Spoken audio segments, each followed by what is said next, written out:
sore yang akan ada terobosan, akan ada kemenangan, akan ada kesembuhan dan pemulihan. Engkau ada di tengah-tengah kami, Bapak Ibu Saudara yang terkasih. Fokus kepada apa yang pesan yang Tuhan akan sampaikan. Peka mendengar, aplikasikan dalam kehidupanku sehari-hari. Pujian dan penyembahan akan membawa saudara-saudara masuk ke tempat yang lebih dalam, supaya saudara tidak mengalami gangguan dan hambatan. Masuk lebih dalam supaya fokus 100% kepada Tuhan. Memandang wajahnya yang indah, memandang wajahnya yang memancarkan kasih yang sempurna. Terima kasih Tuhan. Bicaralah sore hari ini lewat hamba-Mu yang lemah dan terbatas. Biarlah setiap perkataan yang keluar dari mulut ini tidak akan pernah kembali dengan sia-sia, namun akan menumbuhkan iman, meningkatkan kedewasaan rohani kami. Terima kasih Tuhan. Engkau Allah yang beracara berdaulat dari awal sampai akhir. Tutup bungkus kami semua dengan kuasa darah Yesus. Ruangan ini penuhi dengan malaikat-Mu, penuhi dengan hadirat-Mu. Terima kasih. Jika semua yang hadir pada sore hari ini keluar menjadi pemenang, lebih dari pemenang. Kami mengalami sukacita-Mu, kami mengalami damai sejahtera-Mu yang curah Kau limpahkan melebih lagi. Terima kasih Tuhan. Di dalam nama-Mu Tuhan Yesus. Haleluya, puji Tuhan. Amin. Baik, shalom. Silakan duduk Bapak Ibu Saudara terkasih. Kita akan masuk kepada satu tema, bangkit dan bersinarlah. Mengapa tema ini saya bawakan sore hari ini? Karena hari-hari ini banyak orang yang mengalami kejatuhan, banyak orang yang mengalami kegagalan, banyak orang yang mengalami sakit penyakit, lemah, tersungkur, terpuruk. Amin. Nah, kita perlu apa? Bangkit. Dan hanya Tuhan yang sanggup membangkitkan kita, bukan manusia. Maka kita perlu belajar, kita ambil, kita peka mendengar pesan Tuhan. Apa yang mau Tuhan sampaikan? Bagaimana aku bisa bangkit menghadapi situasi yang sangat sulit, menghadapi kondisi ekonomi yang makin melemah. Satu hal ketika kita mengandalkan Tuhan, apapun yang merintangi badai kehidupan yang sedang kita alami, kita pasti berhasil melewati bersama dengan Kristus. Amin, saudara. Ya, oke. Saya minta untuk bangkit dan bersinarlah. Jadi bangkit itu bangun. Kita mungkin sudah tertidur sekian lama, tapi kita nggak sadar. Kita sudah terbaring sekian lama, mungkin kita lumpuh, mungkin kita stroke, ya, mungkin kita mengalami banyak sakit penyakit yang membuat kita tidak bisa berjalan. Namun iman itu bukan ditentukan pada saat kita sedang sakit. Iman itu tetap bekerja. Iman itu tetap harus melangkah. Maka kata bangkit dilanjutkan dengan continue. Bangkit, lanjutkan, dan selesaikan. Itu kata kuncinya. Jadi kalau Tuhan sudah membangunkan kita, praktek sehari-hari bagaimana? Ketika kita sulit untuk bangun di pagi hari, kita minta Roh Kudus bangunkan aku. Jam berapapun. Berani gak saudara ngomong? Artinya, tunjukkan, buktikan kalau engkau mengasihi Tuhan dengan cara mematuhi semua perintahnya. Kamu minta dibangunin, oke. Jam 2 bangun, jam 3 bangun. Itu salah satu cara supaya kita bisa bangkit kembali. Tuhan selalu mengingatkan Bapak Ibu Saudara, Pak, Tuhan itu gak pernah memperingatkan. Nah, ini keliru. Bukan kurang panjang tangan Tuhan untuk menolong, bukan kurang tajam telinga Tuhan mendengar keluhan dan doa kita. Namun ada penghalang Bapak Ibu Saudara yang membuat kita tidak bisa mendengar suara Tuhan. Amin. Mendengar itu bukan secara audible. Ya, tetapi kita bisa tiba-tiba muncul ayatnya. Nah, di situ kita, oh Tuhan pesan supaya aku bangkit, supaya aku bangun, jangan tertidur. Itulah ayat-ayat firman ini bertujuan untuk menyadarkan kita semua yang saat ini kondisinya lemah, yang saat ini kita dalam kondisi terpuruk, mengalami kekurangan. Kita akui memang manusia itu lemah, memang manusia itu terbatas, tidak sempurna. Amin. Hanya di dalam Kristus itulah kesempurnaan. Amin. Oke, bangkit. Kita ambil ayatnya, dan bersinar. Nah, yang menyebabkan terang sinar itu Kristus. Yesaya 60 ayat 1. Bangkitlah, terus menjadi terang, sebab terangmu datang dan kemuliaan Tuhan terbit atasmu. Artinya apa? Ketika kita berdosa, manusia kehilangan apa ini loh? Kemuliaan Tuhan. Ketika kita menerima Kristus, walaupun sudah terima Kristus, ini banyak dialami anak-anak Tuhan. Kita bukan berarti kebal, tahu kebal ya? Kita bisa jatuh bangun lagi, kita bisa gagal. Pak, kalau udah ikut Yesus, saya sudah dibaptis, saya sudah melayani, kenapa Tuhan izinkan masalah besar terjadi? Karena yang bikin masalah bukan Tuhannya, saudaraku, tapi saudara sendiri. Amin. Jadi jangan bicara Tuhan itu gak adil, Tuhan itu kurang memperhatikan. Salah. Karena kita kurang peka mendengar suara Tuhan itu. Suara Tuhan itu dinyatakan lewat firman-Nya. Ya, saya percaya di tempat ini Bu Lina pasti ada Bible study. Ayo renungkan firman, belajar firman untuk mengenal Tuhan dengan dipimpin pertolongan oleh Roh Kudus, bukan dengan yang lain. Selama ini dengar dari kata orang, bukan kata Roh Kudus. Mari ini belajar, ya. Oke, ini ayat emas. Terang itu bersinar, artinya apa? Firman, pelita bagi kakiku, amin, pintar, terang bagi jalanku. Jadi firman itu bukan hanya dipelajari, dibaca Bapak Ibu Saudara, tetapi dipraktekkan. Amin. Firman itu harus dibuktikan. Firman atau janji Tuhan itu juga harus kita genapi seperti yang Tuhan janjikan, betul nggak? Nah, itu tujuan Tuhan. Ya, buktikan, praktekkan. Jangan hanya jadi pendengar yang baik, tapi kita semua jadilah apa? Pelaku firman. Ini yang di saat-saat ini harus lebih banyak kita Saya bicara praktek, latihan itu berarti melakukan, melangkah. Jangan diam aja, tapi berani melangkah. Nah, kenapa manusia sulit bergerak atau melangkah? Apa yang menyebabkan? Satu, terlalu khawatir berlebihan. Nanti kalau saya gagal bagaimana? Nanti kalau saya sudah jalani di tengah jalan, saya kehabisan ongkos atau tidak ada biaya. Ini semua harus jadi perenungan kita. Kalau kita mengandalkan Tuhan, kita percayakan semua itu dikendalikan oleh Tuhan, berarti Dia akan mencukupi. Jehovah Jireh. Kita nggak boleh mengandalkan manusia, nanti Tuhan punya 1001 cara untuk menyediakan kebutuhan kita. Ini yang jadi masalah kan, masalah ekonomi, sehingga terjadi KDRT, sehingga terjadi perceraian. Ya kan? Ini. Maka ketika kita datang kepada Tuhan, memandang wajahnya, terang sinar itu akan mengalir kita terima, sehingga yang gelap-gelap, apa yang gelap? Pikiran kita yang gelap, ya, hati kita yang gelap, yang sudah gak punya harapan, akan diterangi oleh kasih Tuhan. Firman yang hidup atau kita sebut dengan rema, itulah membuat kekuatan baru, membuat energi baru, membuat semangat baru. Itu yang kita butuhkan untuk kita bangkit.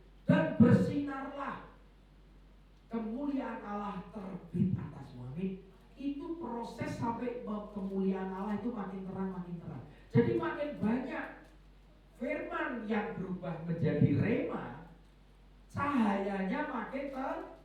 Amin. Tinggal bagaimana setiap hari berapa ayat rema yang saya dapatkan. Itu aja. Coba praktek. Ya, saya sakit oleh bilur darah Yesus, tiba-tiba pegel-pegel saya hilang, Pak. Simple, sederhana. Ayo kita mulai praktek. Rasa khawatir, serahkan segala kekhawatiranmu sebab Dia yang memelihara kamu. Pak, saya sudah katakan 100 kali, tapi tetap khawatir, Pak. Ya kan? Lo katanya suruh memperkatakan, katanya suruh merenungkan, sudah. Saudara, kita jangan batasi cara Tuhan. Seperti ada teman saya harus ujian penyembahan berapa lama ya? Loh, saya ngomong, yang tergantung hadirat Tuhan yang kamu rasakan. Jangan kamu batasi, setengah jam cukup gak? 10 menit cukup gak? Kamu harus praktek. Karena jam 8 saya ada meeting. Kalau bisa ya Tuhan, Engkau hadir, aku merasakan hadiratmu sebelum jam 8. Enak aja. Kok kita mendikte tuh?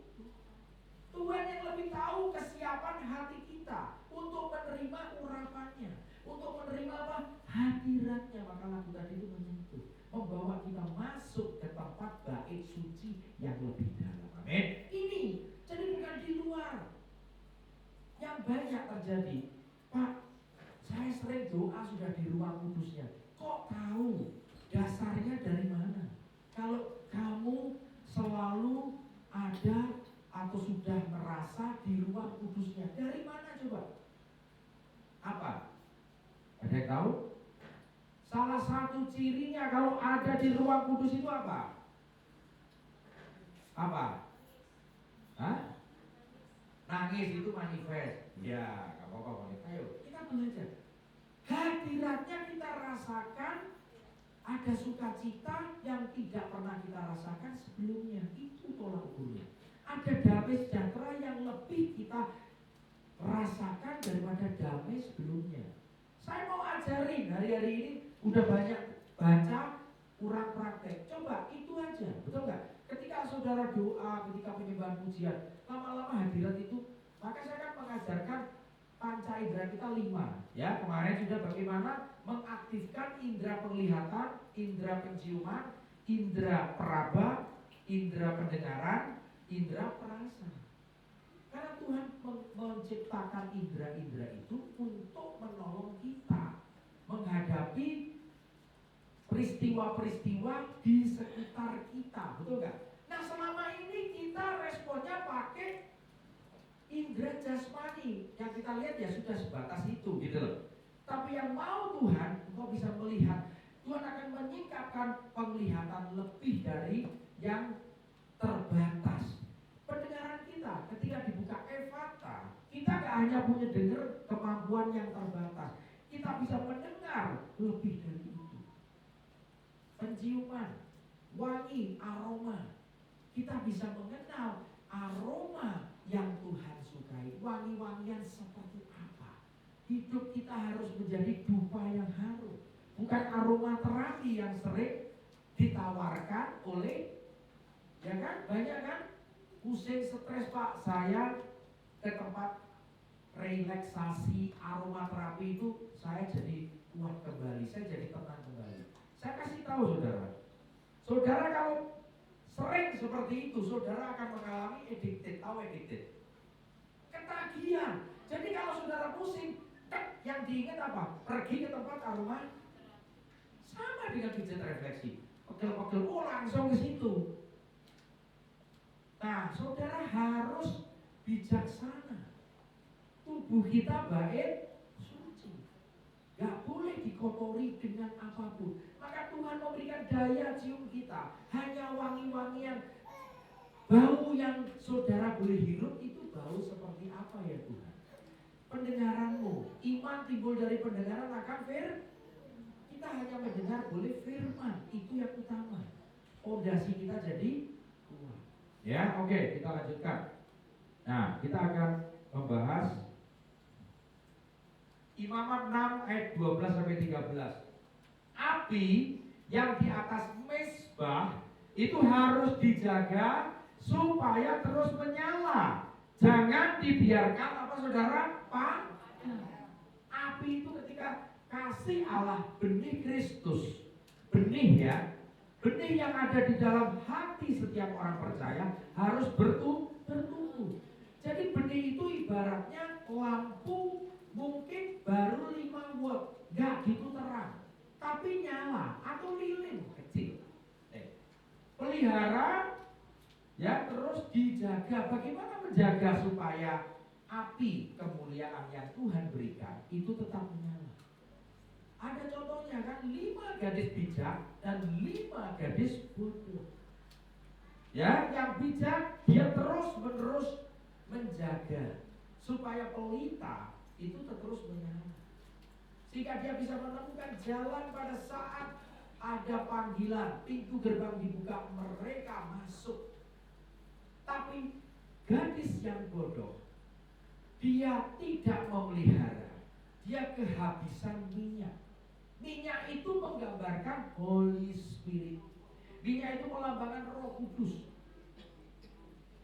Maka Roh Kudus yang diutus itu harus bekerja sama dengan kita. Kita mengandalkan Roh Kudus supaya api itu terus menyala. On fire. Jangan kendor kerajinanmu, ya kan? Supaya rohmu menyala dan layanilah Tuhan. Jadi ketika adik-adik di sini melayani, itu harus menggunakan roh, bukan menggunakan jasmani. Allah itu roh. Ketika penyembahan pujian, saya kasih tahu, surga terbuka, surga, seluruh penghuni surga menyaksikan kita di tempat ini. Pak, masa malaikat sama Tuhan mau? Tempat ini kan sederhana, jauh dari gedung-gedung. Bukankah Tuhan akan senang mampir ya, menghampiri gedung-gedung yang megah, yang ribuan? Saya kasih tahu, Tuhan bilang begini, itu kunang-kunang semua, masih kunang-kunang. Aku lebih suka mendatangi di tempat-tempat ibadah yang terang. Amin. Itu yang Tuhan suka mampir, yang di tempat yang sederhana tapi lampunya terang. Di tempat yang pakai cahaya dari dunia, listrik ya, semua ya, perlengkapan dunia. Tuhan ngomong kunang-kunang, tahu artinya? Hampir dikatakan terangnya sedikit, hanya kunang-kunang. Amin saudara. Jadi Tuhan itu bukan seperti ini. Ya, tempat ini sederhana, mungkin Tuhan gak akan mau. Jangan menilai seperti cara dunia. Kalau cara dunia kan gitu, bos besar mana mau datang ke tempat seperti ini. Mereka lebih suka tempat yang baik, AC-nya kencang, pemandangannya bagus. Tapi Tuhan lebih suka tempat-tempat seperti ini. Amin, Bapak Ibu ya. Karena Tuhan melihat hati dan cahaya yang keluar dari kehidupan manusia. Oke. Tiap-tiap pagi imam harus menaruh kayu. Setiap pagi, Markus 1 ayat 35. Pagi-pagi benar, hari masih gelap, ia bangun, pergi keluar ke tempat yang sunyi. Di perjanjian lama di imamat jelas, tiap-tiap pagi, berarti setiap pagi, betul? Imam harus menaruh kayu di atas mezbah. Supaya apa? Supaya terus menyala, supaya korban yang ada di atas mezbah tetap aroma wangi. Kalau apinya mati, busuk. Ini. Jadi persembahan kita, apa yang kita korbankan di atas mezbah, itulah yang menentukan perkenanan bagi Tuhan. Apakah harta kita? Apakah waktu kita? Apakah semua kepintaran kita taruh di atas mezbah? Itulah yang dikatakan menyangkal diri. Tidak mengakui kehebatan kita, tidak mengakui kekayaan kita, karena semua adalah milik Tuhan. Kita nggak layak, namun kita mempersembahkan. Di Roma berkata, persembahkanlah tubuhmu sebagai persembahan yang hidup, yang kudus, dan yang berkenan kepada Allah. Amin. Itulah ibadahmu yang sejati. Ya, oke. Ini, jadi di sini dikatakan mengatur korban bakaran di atasnya dan membakar segala lemak, korban keselamatan di sana harus dijaga supaya api tetap menyala di atas mezbah. Ini di perjanjian lama Tuhan sudah mengingatkan, jangan dibiarkan padam. Berapa kali? Jangan dibiarkan padam, diulangi lagi. Di perjanjian baru itu jelas. Baca di kitab Filipi, ada yang tahu? Kerjakan keselamatanmu dengan takut dan Filipi berapa? Buka lagi. Ini kaitannya. Dijaga. Kerjakan loh Pak. Bukankah keselamatan itu anugerah? Nah ini salah lagi. Kerjakan itu artinya ada bagian kita yang harus kita lakukan. Keselamatan sudah diberi. Tuhan bilang jaga dong. Ambil bagianmu, kerjakan keselamatanmu supaya api kemuliaan itu terus menyala. Sampai pada waktu kedatangan Kristus, apa itu? Kita didapati, ada yang tahu? Kudus dan tidak berbenar dan tidak bercacat atau bernoda. Ayatnya di mana? Allah sumber damai sejahtera menguduskan seluruh roh, jiwa dan tubuhmu supaya terpelihara dengan sempurna dan tidak bercacat. Itu Roh Kudus ting ayatnya keluar, saudara punya kekuatan. Itu Tuhan mengingatkan. Nah kok saya nggak pernah diingatkan? Ada sesuatu yang menghalangi Bapak Ibu. Saya sudah baca, saya sudah renungkan, saya hafalkan Pak sampai 10-20 kali. Kenapa pada saat saya membutuhkan ayat itu nggak muncul? Saya ngomong praktek. Kenapa? Karena saudara kurang fokus pada saat membaca atau mendengarkan pernyataan Tuhan. Maka saya menghimbau ketika engkau mendengar firman yang disampaikan oleh siapapun, fokus. Itu Roh Kudus yang akan menolong kita. Roh Kudus yang membawa kita, memberi pencerahan supaya apa yang disampaikan kita bisa tangkap tahu. Saya mau tanya, kupu-kupu ada jutaan. Tuhan bilang, tangkap yang warna pelangi. Saudara bisa nggak? Saudara mungkin belajar ilmu kupu-kupu, ya kan? Ada kan ilmu apa itu binatang kupu-kupu, sampai belajar sejarahnya, semua kehidupannya. Belum tentu saudara bisa nangkep. Kenapa? Karena pengetahuan itu terbatas, sampai terbatas. Ya, dan jutaan itu saudara langsung otaknya bingung. Loh gimana ya, sudah saya cari, saya seleksi dulu, sortir. Sampai kapanpun saudara gak akan bisa nangkep. Tapi ketika kita datang kepada Tuhan, itu ibaratnya masalah besar. Sudah gak mungkin Pak, mana mungkin kita punya alat cuma nangkep, ya kan? Tuhan cuma kasih ini, gak salah kan Tuhan? Kenapa Tuhan gak melengkapi dengan yang lebih canggih? Ya, kupu-kupunya dipisah-pisahkan, yang tersisa itulah target kita. Bukan cara seperti itu. Ketika kita datang kepada Tuhan, ketika kita menyerahkan, Tuhan aku gak mampu, aku gak sanggup, karena aku manusia terbatas. Aku serahkan semua ini dalam tangan-Mu. Beri petunjuk. Tiba-tiba ketika saudara berdoa, saudara tinggal ambil alat itu, langsung set, saudara buka, dan di dalamnya terdapat kupu-kupu warna kok bisa? Nah itulah Tuhan. Masalah kita sama seperti itu. Solusinya seperti apa? Gak ngerti. Karena kita terbatas, maka akui, jangan cari solusi selain datang kepada Tuhan. Inilah bangkit bersinar supaya kita on fire terus. Ya, jelas ya, di perjanjian lama sudah dinyatakan jangan padamkan api roh. Oke, kita lanjutkan. Ini 2026 lah ya. Kita harus bangkit dan menjadi terang. Oke, lanjutkan lagi. Nah ini, terang itu sudah datang. Terang ada di antara kita. Ya, ini Kristus sudah datang kan? Nah, terus lanjutkan. Bangkit. Ada harapan. Kedatangan Kristus memberi new hope, harapan baru. Kedatangan Kristus memberi apa? New strength, kekuatan baru. Kedatangan Kristus memberi apa? Semangat baru. Ini maknanya. Ya, jangan hanya sekedar merayakan momen Natal, makan-makan, happy-happy, pakaian baru, sepatu baru, baju baru. Enggak. Setelah itu loyo lagi. Betul enggak? Coba ini akui. Happy-happynya paling 1-2 hari.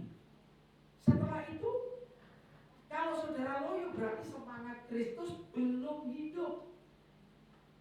Keberadaan Kristus belum nyata di dalam hidup saudara. Jujur harus ngomong. Harus saudara makin nyatakan, ya di dalam tubuh kita ini Kristusnya makin nyata, makin menyala. Itu kekuatan. Ya, pelita menyala. Dia datang menyalakan yang namanya pelita yang kita sudah padam akibat dosa, hubungan jauh menjadi dekat, nyala. Nah, tugasnya menjaga dan memelihara pelita itu. Benih Kristus itu ditumbuhkan. Cahaya Kristus yang ada di dalam setiap orang percaya terus dipelihara, dijaga supaya tetap nyala. Sehingga akan menerangi sepanjang tahun 2026. Ya, ini 2004. Tapi tema sama, tapi kita bisa aplikasikan di dalam menjalani 1 tahun. Maka saya selalu katakan, semangat Natal, saudara jangan pernah kehilangan itu. Bukan perayaannya, bukan happy-happynya, makan-makannya yang diingat, tapi semangat Kristus, semangat kebersamaan, semangat kesatuan di keluarga-keluarga, itu yang harus dipertahankan. Apinya itu tambah menyala. Ya, oke. Kita lanjutkan. Lalu bagaimana? Ya, kita untuk bisa menyinarkan terang tadi. Dilanjutkan. Oke. Nah, ini ada 3 langkah. Yang pertama, bangkit dan semangat, terus menyinarkan semangat. Yang kedua, menjaga agar terang tetap menyala, memelihara, merawat. Yang ketiga, menjaga hati agar tetap terpancar kehidupan. Ini di Amsal 4 ayat 13. Jagalah hatimu dengan penuh kewaspadaan, sebab dari situlah terpancar apa? Kehidupan. Ini.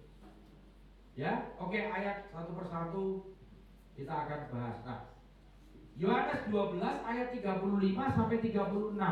Kata Yesus kepada mereka, hanya sedikit waktu lagi terang ada di antara kamu.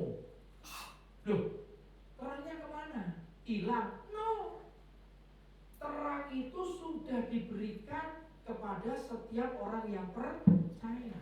Berarti terangnya di mana? Ada di mana terang? Tinggal sedikit karena Yesus mau berpisah.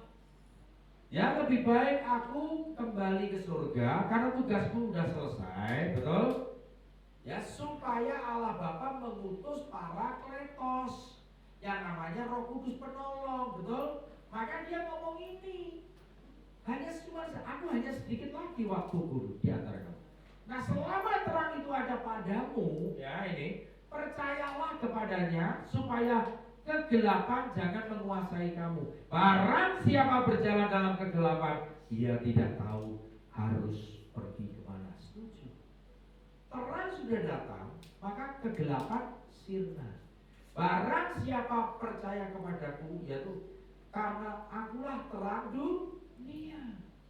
Barang siapa percaya kepada aku atau terang itu, tidak akan berjalan di dalam apa saudara? Kegelapan. Tidak ada kegelapan lagi. terang. Percayalah kepada terang itu selama terang itu ada padamu. Itulah kenapa selama. Jadi kita harus jaga terang itu sampai pada saat kedatangan Yesus. Itu ayat-ayat itu keluar muncul. Dan tadi saya buka Alkitab enggak? Buka enggak? Kenapa? Karena Roh Kudus yang memimpin, Roh Kudus yang menolong saya untuk menyampaikan ayat demi ayat. Amin. Ya, ini percayalah kepada terang dan taat obedient. Selama terang itu ada padamu, supaya kamu menjadi apa? Anak-anak terang. Dulunya kita anak dalam kegelapan, budak dosa, Tuhan datang, kita ditebus, kita dipindahkan menjadi anak-anak terang. Berarti tempat tinggal kita berubah dong. Iya. Kita ada di dalam kerajaan terang, bukan di dalam kerajaan kegelapan. Kita dulunya budak dosa, diubah menjadi budak Kristus. Tapi yang luar biasa, Yesus tidak mengakui kita sebagai budak. Yesus mengakui kita sebagai sahabat. Amin. Kalau sahabat itu semua terbuka, tidak ada rahasia. Kalau sebagai sahabat, kalau ada apa-apa, Yesus yang paling merasakan paling awal. Karena dia belahan jiwa kita. Dia tahu apa yang kita rasakan, dia tahu apa yang kita alami 100%. Tapi manusia gak tahu. Kita sering menyembunyikan sesuatu. Coba jujur, coba tanya ya. Iya ya, saya ada sesuatu yang belum bisa saya sampaikan. Nah itu. Tapi Yesus tahu semua. Sepandai-pandainya engkau menyembunyikan, dia tahu. Kalau kita buka semua, itu plong, tahu plong ya? Lega. Tidak ada yang mengganjal di dalam hati dan pikiran kita. Ini iblis itu suka menutupi supaya dia masih bisa mengganggu kita. Jadi gini saudara, Tuhan ingin kita bersih dari semua kotoran. Maka firman itu setiap hari kenapa kita perlu renungkan siang dan malam? Seperti itu adalah sabun, betul nggak? Supaya bersih terus, supaya kita wangi, betul? Nggak bau. Tapi iblis itu suka menutup-nutupi sehingga masih ada sisa. Sisanya di mana kira-kira? Sisanya di mana? Alam bawah sadar. Itu bisa peristiwa yang 30 tahun yang lalu. Itu bisa peristiwa 10 tahun yang lalu. Masih tersisa setitik aja. Itu iblis berpotensi mengganggu. Perhatikan saudara. Jangan main-main dengan iblis. Maka dia paling takut ketika kita milik Tuhan tahu cara untuk mengusir dia. Dia takut.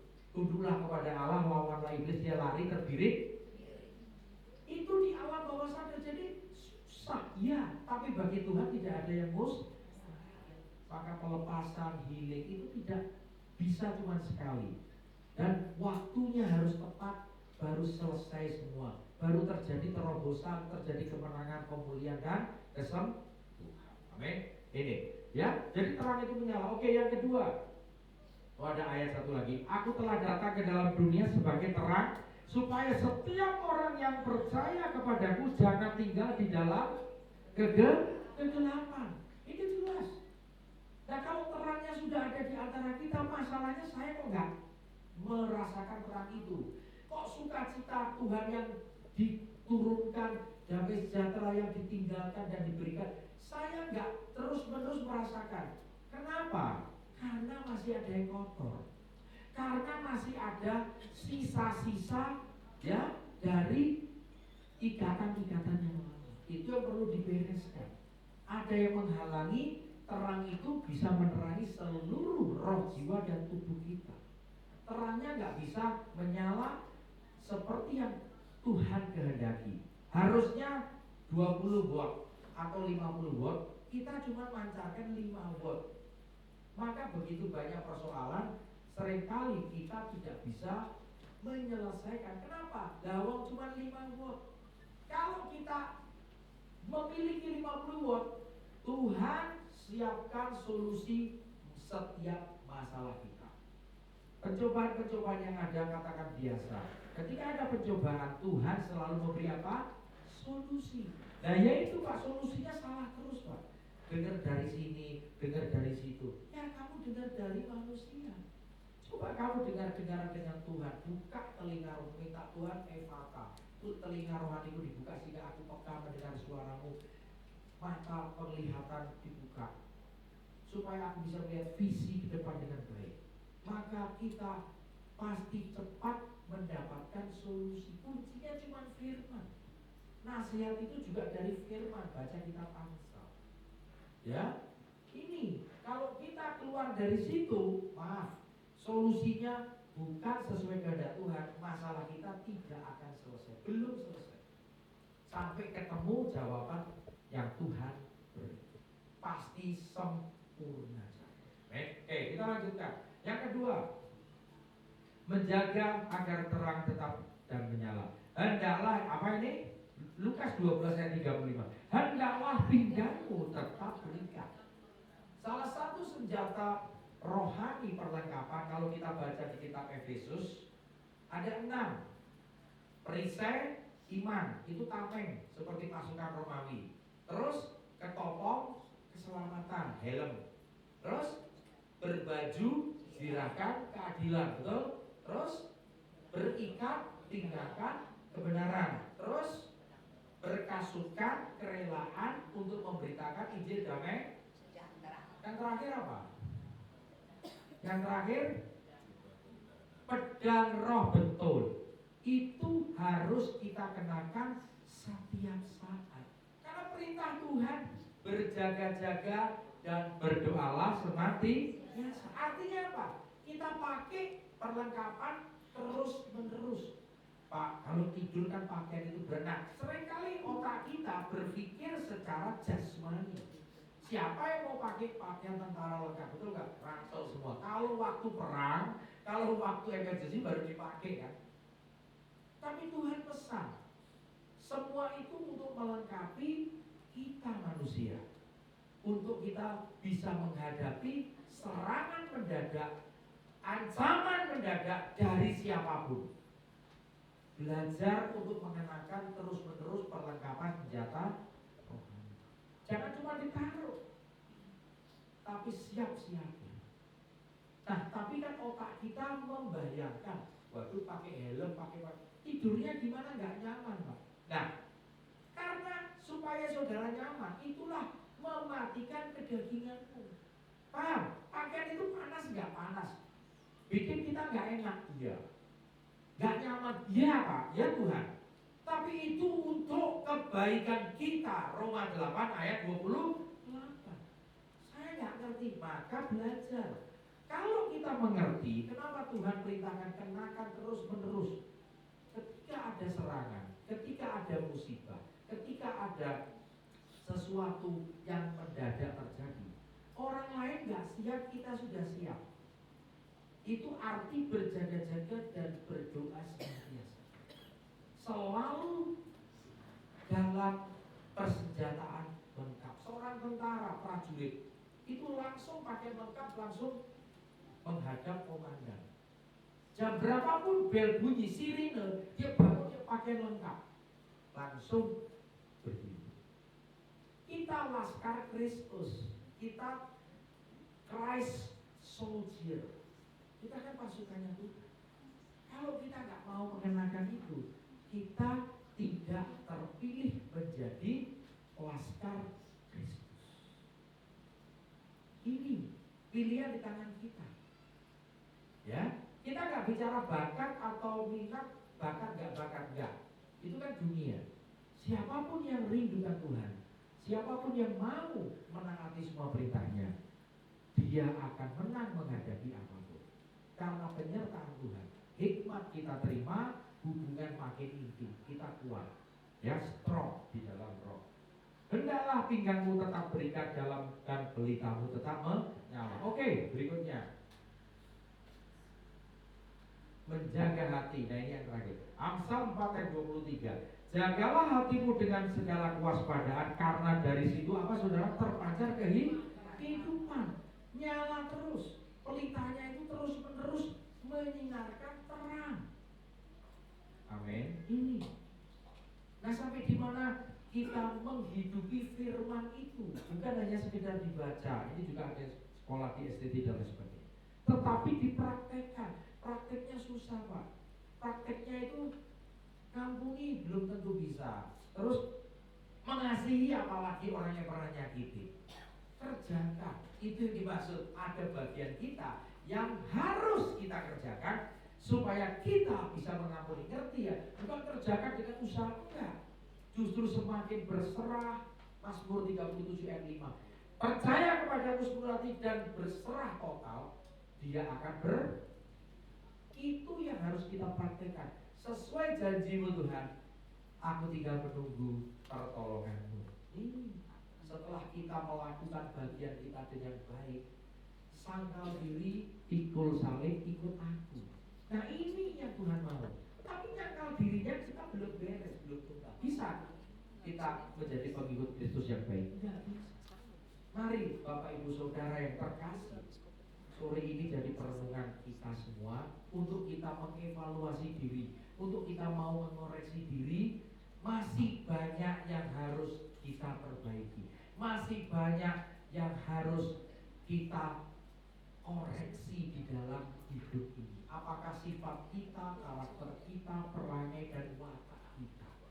Orang lu gak bisa, lu udah ditakdirkan keras ya keras, gak ada yang bisa merubah. Loh, memang manusia tidak bisa merubah, tapi bagi Tuhan bisa. Ya, siapapun yang menghadapi, apakah atasan saudara, suami, atau rekan kerja, atau siapapun, hanya doakan Tuhan yang mengerjakan. Ya, praktek sehari-hari. Oke, terakhir kesimpulan ya. Jadi 3 langkah ini supaya kita bangkit dan bersinarlah. Oke, sudah selesai. Nah, itu aja poin-poin tadi sudah saya sampaikan. Saya harap Bapak Ibu Saudara-saudara mengerti, menangkap kebenaran firman dan menjadi pelaku firman. Jadi setelah kita menerima Kristus, itu terang itu udah ada. Benih tahu ya, benih itu masih kecil. Dan itu harus ditumbuhkan supaya terang itu makin menyala, makin terang menerangi kegelapan di sekitar kita. Yang pertama di rumah tangga kita, di keluarga kita dengan suami, anak-anak, oke? Kemudian di tetangga kita, kemudian di komunitas pelayanan kita, kemudian di komunitas pekerjaan kita, di tempat usaha, di seluruh aspek kehidupan manusia. Itulah yang terang itu harus bersinar. Kita harus cepat bangkit. Ketika kita jatuh, cepat bangkit. Ketika kita terpuruk, cepat bangun. Ya, jangan terlalu lama kita terpuruk. Jangan terlalu lama kita meratapi nasib. Ada yang ngomong udah takdir saya, dia dijalani aja, salah. Gak ada takdir. Artinya Tuhan bisa mengubah keadaan kita. Tapi yang perlu diubah apa saudara? Diri kita dulu. Yang kurang apa Tuhan? Iman. Tambahkan dong, itu aja doanya. Yang kurang apa? Hikmat. Aku sering ambil keputusan terburu-buru salah, sehingga menyebabkan masalah tambah besar. Kasih aku hikmat yang lebih wisdom. Baru kita memiliki hubungan yang lebih intim lagi. Minta gairah dan kerinduan Tuhan. Amin.